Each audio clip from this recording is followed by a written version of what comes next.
Hello and welcome. I'm Randy Sharon for Retail and Restaurant Facility Business Magazine. Thank you for joining our webinar, How to Plan and Finance a Successful QSR Remodel. Today, we'll be discussing how QSR franchisees can plan and execute a successful remodel. Our expert panelists will also cover financing options, industry challenges, and information on how to drive more traffic through remodeling. This webinar is sponsored by First Franchise Capital. With that, I'll hand the discussion over to our expert panelists, starting with Tracey Holliday, Vice President of Franchise Lending with First Franchise Capital.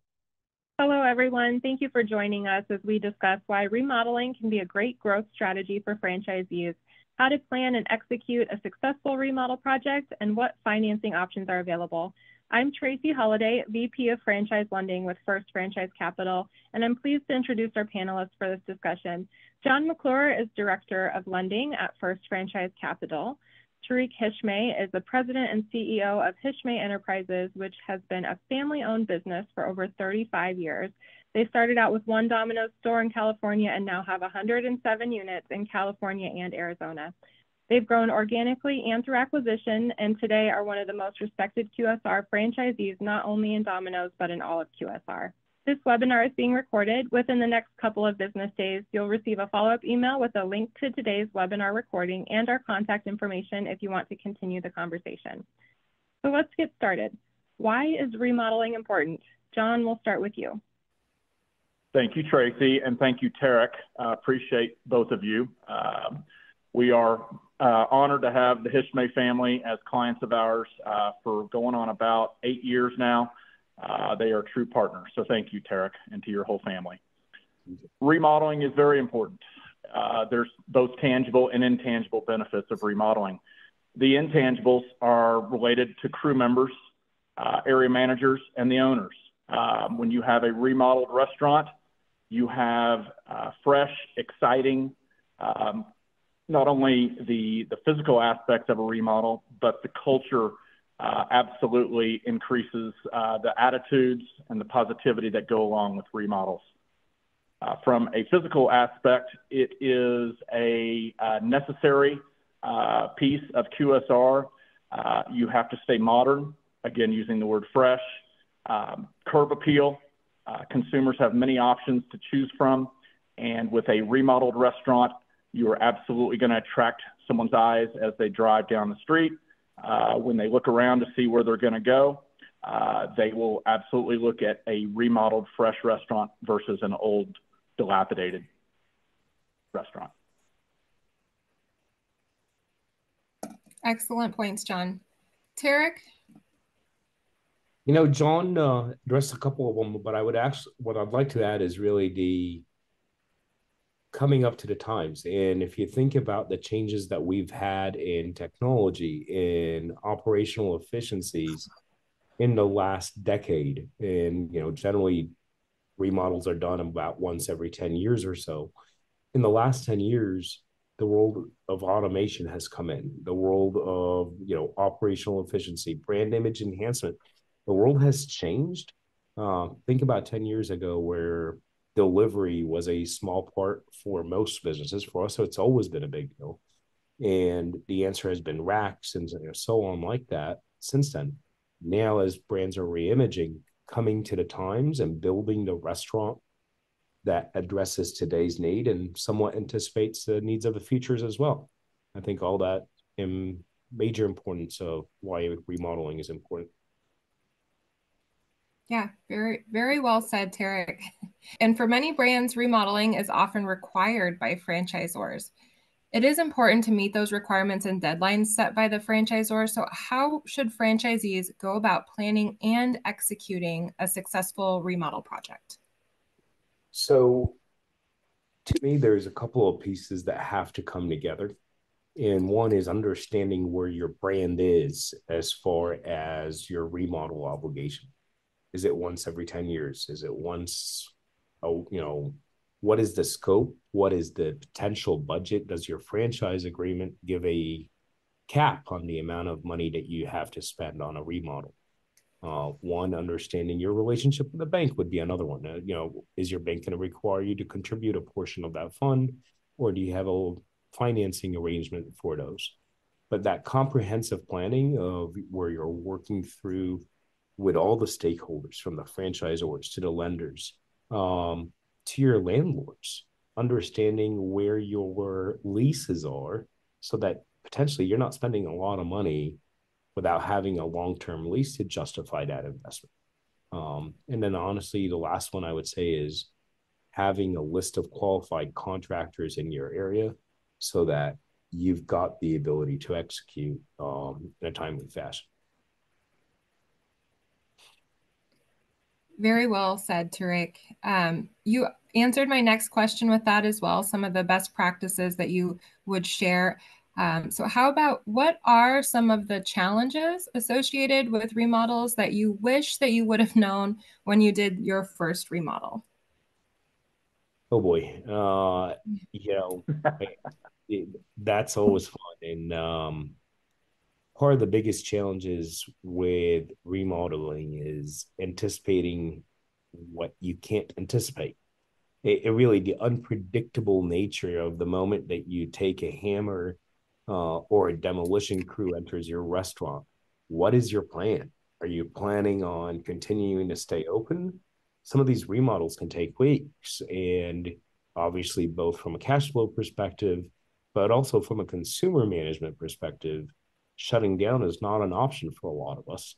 So trying to understand what it's going to be like, realizing that if you tell a contractor that we open at 9 a.m., they're not going to be done that day till 9:30 a.m. And so you really want to kind of create those buffers and understanding what happens. And honestly, having an open communication and understanding what your health department is going to require. Are they going to be okay with you staying open? I'll never forget, we on one of our early remodels, we did do a decent size of school lunch business, and we had to get a pretty big order in. And the whole plan was, hey, everybody knew that we're going to be open. Nobody told the contractor that we're going to be coming in at 7 a.m. that day. And we walk in and imagine trying to balance. Luckily, we had a store nearby, and we shifted and moved stuff around to get it done. But the open communication, understanding what's happening, and all the key stakeholders, again, from the operating side of the business to the construction side of the business, getting aligned together, I think that would probably align with the biggest challenges. Yeah, absolutely. Absolutely. Hindsight is 2020, as they say. Always. Yes. So many franchisors allow the franchisees, I believe, to choose if they wish to remodel, refresh, or re-image their locations. Jon, can you walk us through what those options look like? I can. You know, every brand is different. Domino's is different from Taco Bell to Wendy's, and each scope is very, very different, not only in dollars, but as in far as what Tareq just mentioned, the disruption of your operations. And so, you know, you've got major, minor, and refreshes, and again, every brand calls it something different. So what you got to look at is not only the return on your investment, like Tareq says, are you in a long-term lease? Are you going to get the sales bump? Are you protecting your turf? All those things are critical with a remodel. The cost, the interest rates, and oh, by the way, inflationary pressures of commodities such as steel and lumber. Look what's happened in the last year. I could only imagine trying to plan for a major remodel, not to mention a minor remodel, with having to plan out what those commodities could look like when you're actually delivering. So when you are looking at the 2 or 3 different options that the franchisor has suggested, you've got to weigh lots of different pieces when you're looking at that investment, because you are taking out dollars out of your business one way or the other to do this. And you've got to really make sure, not only if you're financing it, what you don't want is to amortize that remodel to the point where by the time it's paid off, you're already having to remodel again with the franchisor. And a lot of folks will stretch that payment out for obvious reasons, but it's like it's a perpetual type cycle where they can never get ahead. And then, of course, it also comes into play when you're looking to retire or sell. And if you've deferred maintenance and if you've deferred a remodel, when it's time to sell, a buyer's going to look at your restaurants and go, you haven't done any remodeling. And so then you get into all of that piece. But the difference in a major and a minor remodel can be substantial, and one that has to be weighed accordingly with all the factors. Jon, if I can add, the other thing to consider is sometimes the right answer is actually a relocation of the entire restaurant. If you think about it, especially with franchises, sometimes your original franchise agreement or the relocation is 10, 20, 30 years old. And it may have been a prime location 20 years ago, but unfortunately the city has changed. And then also every once in a while, after 10 or 20 years of annual increases in a lease, you may be overpaying for your current location where it's actually cheaper to move and get some tenant improvement dollars or potential other incentives that are out there to relocate rather than just doing a refresh. So I think that's also part of the analysis that would be necessary. Yeah, absolutely. You have got to weigh whether it's beneficial to relocate, and not to mention when franchisors ask franchisees to split stores and some of your revenues are not where they were 10 years ago. You are exactly right. And with rent escalations clearly evident in all of these locations, it might be best to relocate down the street where the traffic patterns have changed. Well said. Tareq, you mentioned possibly relocating. How about what thoughts do you have on the other options available as far as choosing between the refresh, the full remodel, and that sort of thing? Yeah, so we had this issue a couple in the last major refresh of the brand, which is about 6 or 7 years ago, and we're about due for our next one. But sometimes you've got to take a look at the business unit you're in, where you're keeping it open. It is a very healthy store, and it's okay. And all you need to do is a refresh where you're just updating the lobby, adding a different color tile, painting. So sometimes doing the least is the right answer. But then there are other times where the physical body of the building, the drop ceiling is outdated. It's been painted a couple of times in the last 10 years. And the right answer may be to do at that point in time more work at the same time. You already have contractors there. You already have painters coming. And so actually doing a bigger remodel than the bare minimum sometimes is the right answer, because you're avoiding a secondary disruption 6 months or a year or two down the line. Might as well do it all at the same time when you've got people there and their overhead is one and the same at that point in time. It actually reduces costs every once in a while to do more than you just have to, the bare minimums. That definitely makes sense. That makes sense. A big question, of course, is how to pay for remodeling. Tareq, what options are available and what led you to First Franchise Capital to help finance your remodels?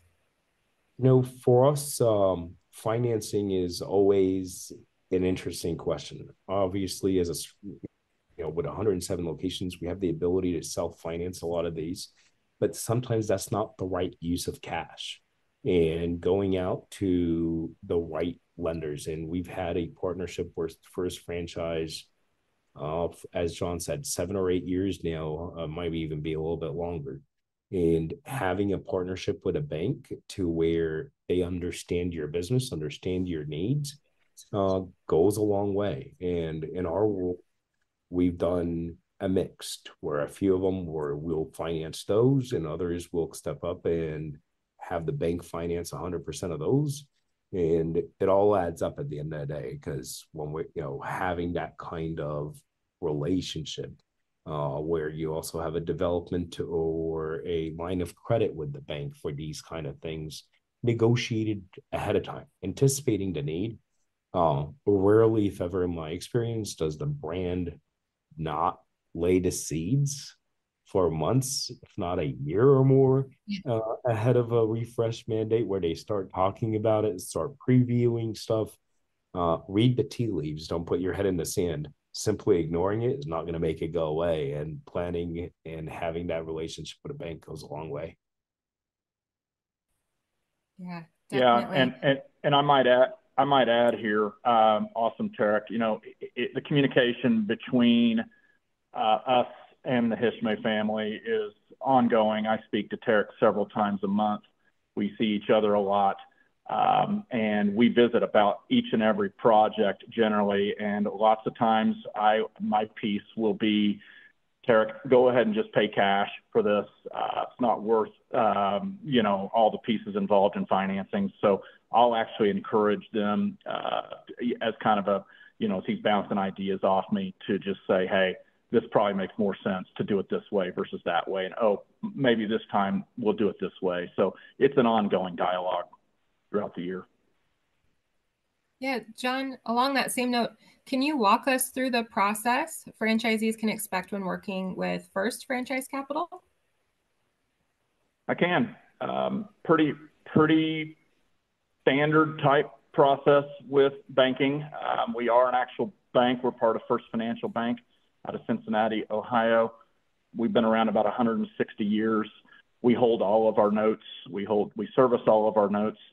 And remodeling financing is similar to a loan request for acquisitions, new unit development, shareholder buyouts, and all the other pieces we do, real estate as well. And so, you know, it's gathering financial statements, letting our folks on the front end, the relationship managers, which include myself, and looking at the financials to do the analysis, to tee it up for credit to take a look at and to bless before we issue our term sheets. And from then it moves into credit and underwriting and to the approval stage and then to closing. So generally we're closing transactions in about 45 days, but that's kind of it from a high level.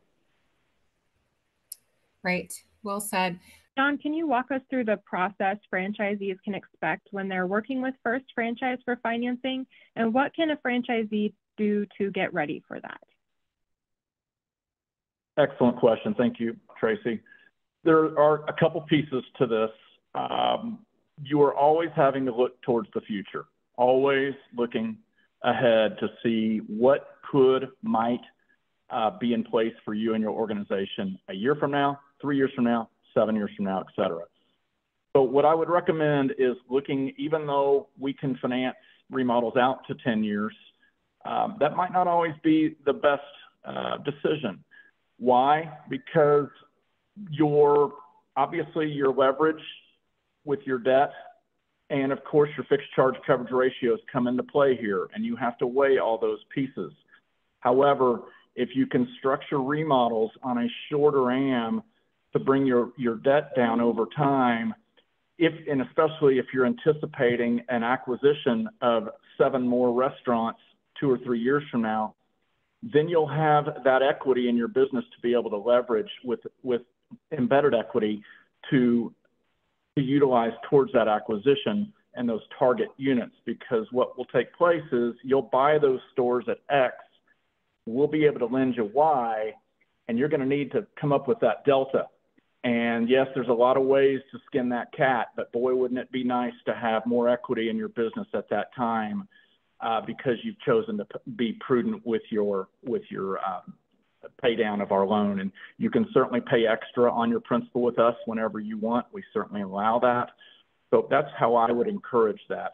As far as the process goes, very standard. We ask for financial statements. We do the analysis. We get with our credit folks to make sure it fits, and then we issue the term sheet for you to take a look at, and we discuss, and then we send into formal underwriting for approval. Process takes about 45 days, but again, we structure and we customize the remodel loans as well as the other loans, acquisitions, and new unit develop to your need. So that would be my answer. Well said, Jon. I know I've seen for myself how important your clients are to you and how we strive to be a true lending partnership and bring long-term value to the people that we get to work with. So this next question is a topic that I think each of us probably speak on every day, given all the conversations around the continued high inflation. How do you see inflation or potential recession affecting franchise business and their remodel plans? You want me to take that one, John? I'll let you go on this one, buddy. Oh, I'll tell you. I mean, be prepared for some sticker shock right now. Just because you built something a couple of years ago, heck, even if you built it last month, you're the world that we're in right now. Sticker shock changes are real, and the truth is, what may have been expensive last a year ago may now be cheap, and then something that was cheap last year is now blown through the roof.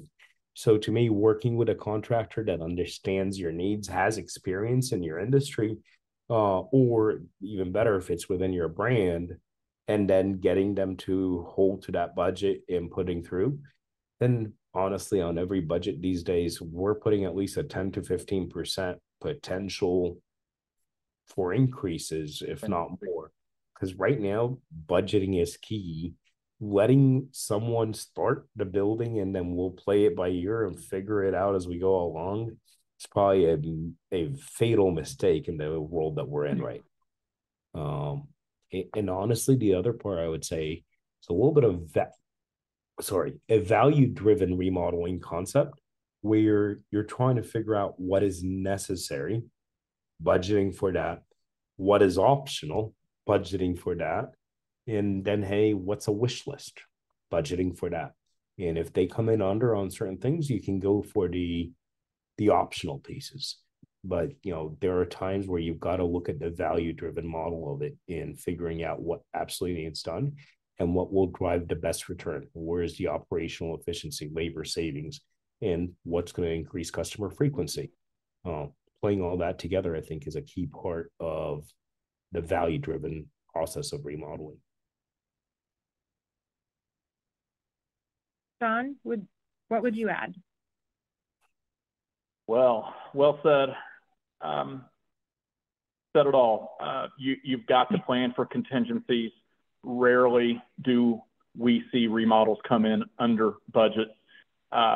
So more times than not, we figure it out in the end, whether they're putting in more equity or we're increasing our loan amount to cover that. We do our very best to look at contingencies, and 10 to 15% is probably, that's very good advice.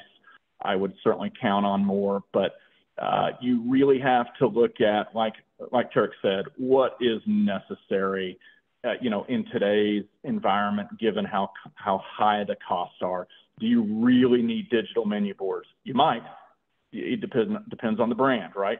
It's a nice thing to have for sure, but boy, does that change the cost. But the technology side of remodels that increase efficiencies is real.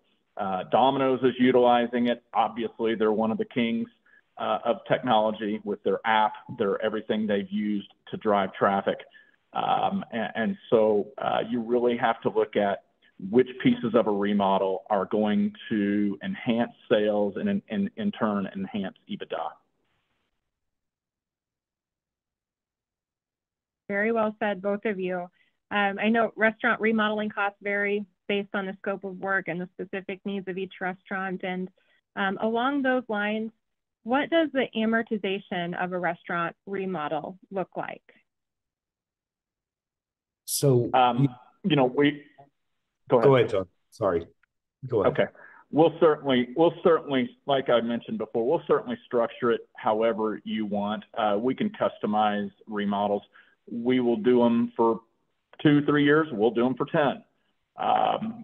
It just really depends again on the length of the lease, the return on the investment, and the scope of the work. And you've got to balance all of those with your cash flow of your business and what your future looks like for you. Are you young like Tareq?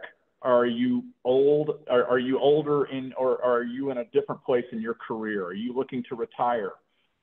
It really depends on all those things. And not to mention, you've got to really get with your franchisor, because they'll come out with an image and then 8 months later they'll get feedback and they'll figure out, oh, wait, maybe we need to change this based on what we've seen. And that happens all the time, the scope of work. And I know Tareq can comment on that. Oh yeah, we've got a saying in our brand. Sometimes it doesn't pay to be one of the first to follow this. The first sort of pioneers, and the pioneers are risking it all at times. And then with time, value, efficiency of the brand buying more of that, those counters or whatever the piece may be, drives price down. Sometimes you don't want to be the first guy in line to raise your hand.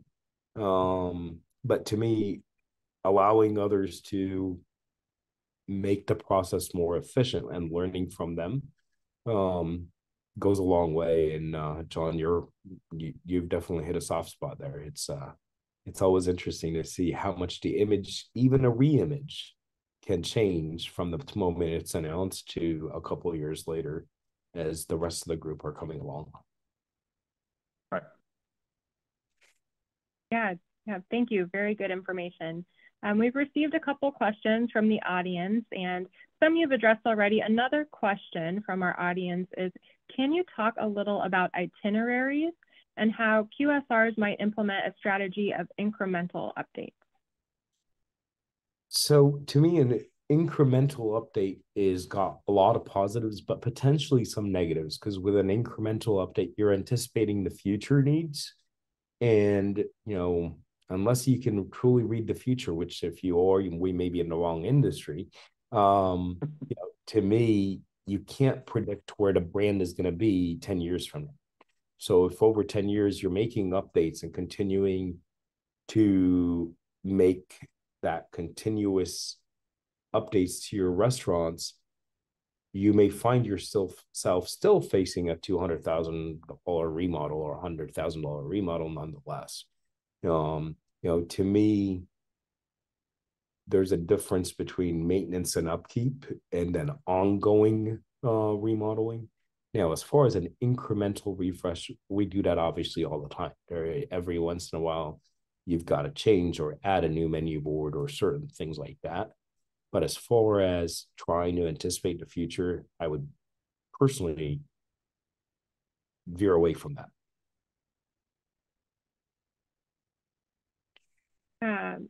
Jon, any thoughts you'd like to add there? No, he's right.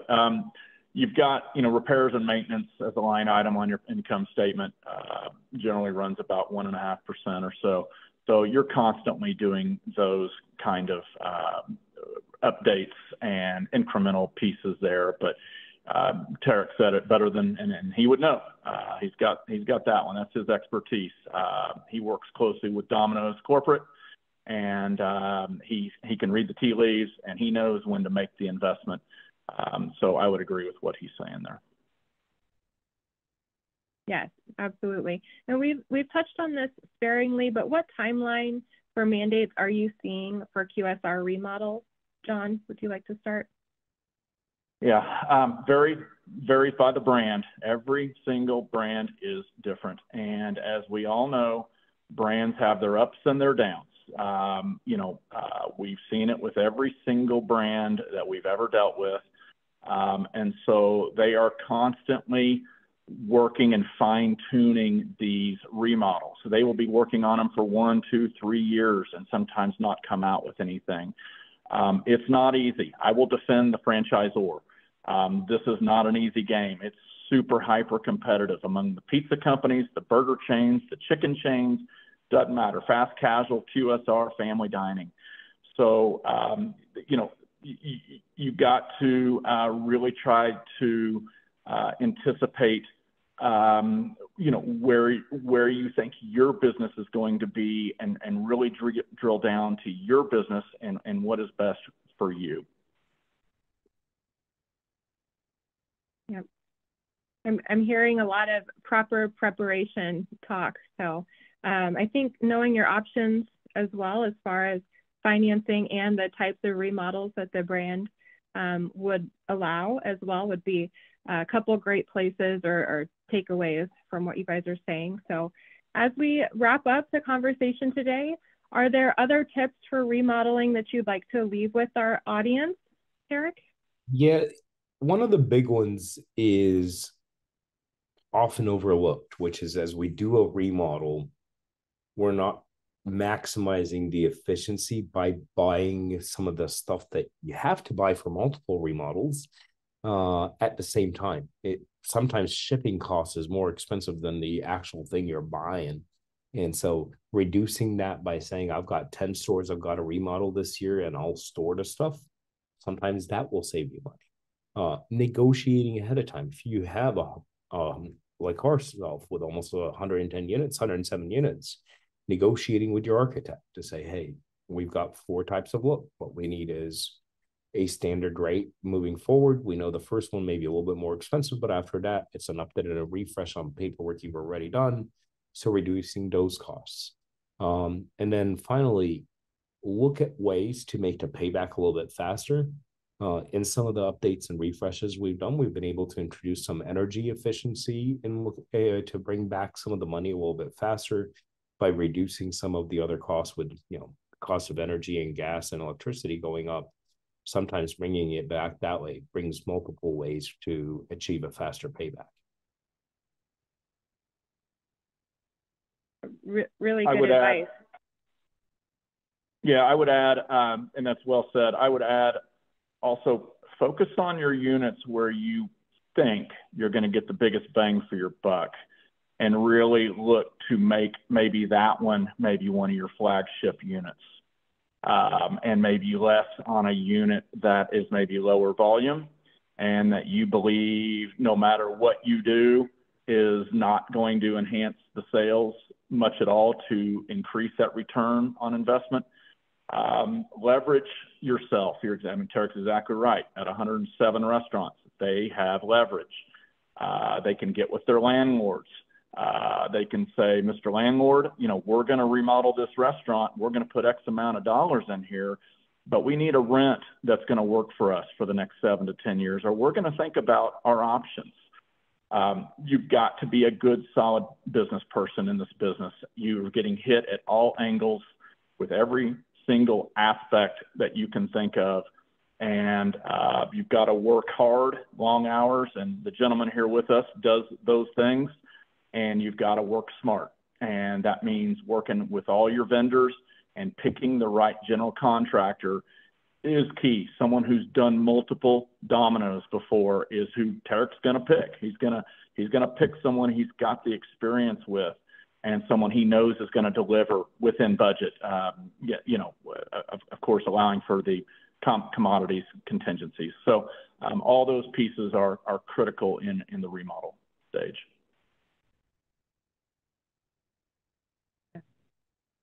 Very excellent advice, both Jon and Tareq.